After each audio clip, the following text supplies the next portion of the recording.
What's going on, Living Corporate? It's Tristan of Layfield Resume Consulting, and I'm back to bring you another career tip. This week, we've had some crazy news coming out about the COVID-19 coronavirus, and I want to discuss a couple of things that we should think about when it comes to work. If you haven't started discussing your company's corporate emergency policies with your boss, you should definitely start initiating that conversation. Try to get clarity on work from home, sick, and internal communication policies so you know what your options are, how you can communicate with the organization, and how they will communicate any news with you.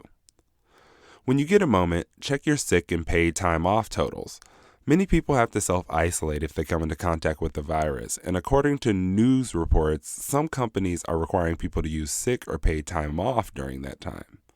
Also, you want to know how much time off you may have just in case you need to take care of someone during this time.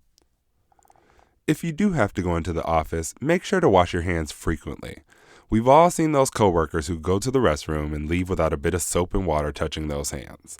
To protect yourself, the CDC suggests that you wash your hands with soap and water for 20 seconds, or use hand sanitizer with at least 60% alcohol content, and avoid touching your face and nose as much as possible.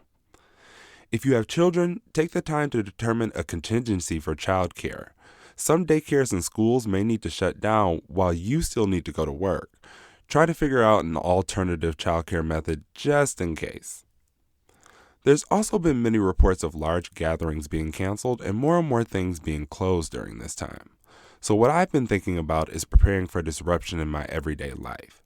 So I've been refilling prescriptions, buying groceries, especially non-perishables, and getting some basic medicine like aspirin, Tylenol, NyQuil, and liquids. I've also been cutting back on non-essential travel just as a precaution. I hope you find these tips helpful and that they make you feel a little more informed and prepared.